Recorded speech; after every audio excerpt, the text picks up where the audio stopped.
బలమే మీరు లేకుండా ఏం చేయలేదు. పబ్లిక్ వినిపించేది అతి పవర్ఫుల్ అయింది మీడియా. చాలా మీడియా మిత్రులకు నమస్కారం. మిత్రమా, చాలా బాధాకరం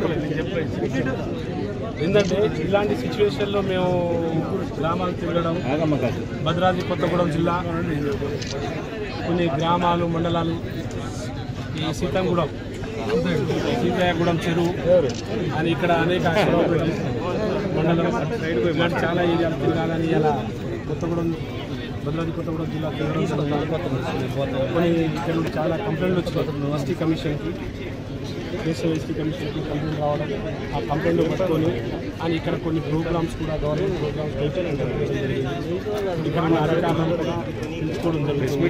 ఇక్కడ జిల్లా కలెక్టర్, ఇక్కడ పిఓ గారు మాట్లాడతారు. కొన్ని సమస్యలు ఒక్కొక్క సమస్య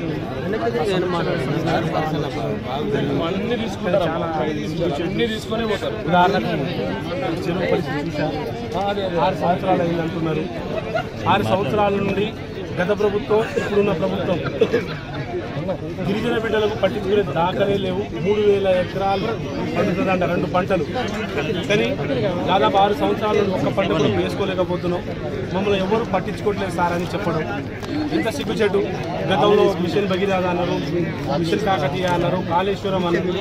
మరి యాడికి పోయినాయి?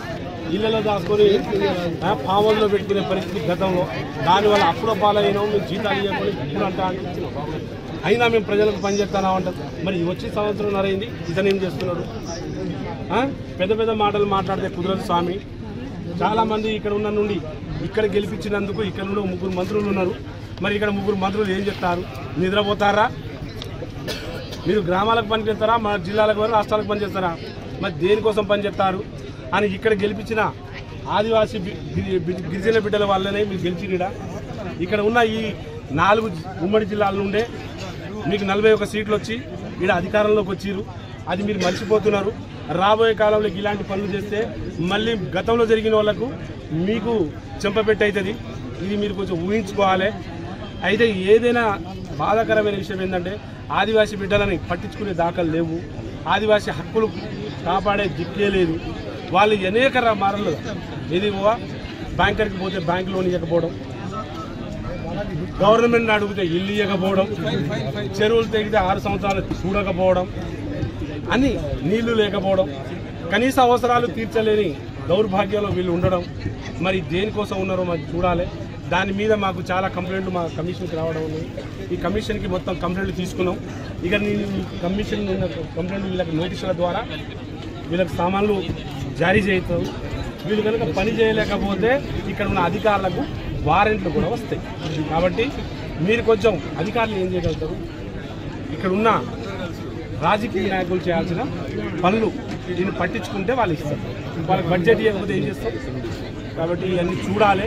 ఖచ్చితంగా మేము కూడా మా సైడ్ హామీ ఇస్తున్నాం. ఇక్కడ ఉన్న అన్ని ప్రపోజల్లు మాకు ఇక్కడ కలెక్టర్కి, పిఓ గారికి రాసి ఉంది. కొన్ని ఏమైనా సెంట్రల్ గవర్నమెంట్ నుండి అయ్యే పనులు అయ్యే ఉంటే నేను సెంట్రల్ గవర్నమెంట్ ద్వారా ఇక్కడ ఉన్న సంబంధించిన కొన్ని పనులు అయితే వాళ్ళకి చేయించాలని హామీ ఇచ్చడం జరుగుతుంది. ఖచ్చితంగా నేను అక్కడ నుండి కూడా కోషిష్ చేస్తాను. ఇక్కడ ఉన్న వాళ్ళు కూడా కలిపి చేస్తే బాగుంటుందని కోరుకుంటున్నాను. Thank you.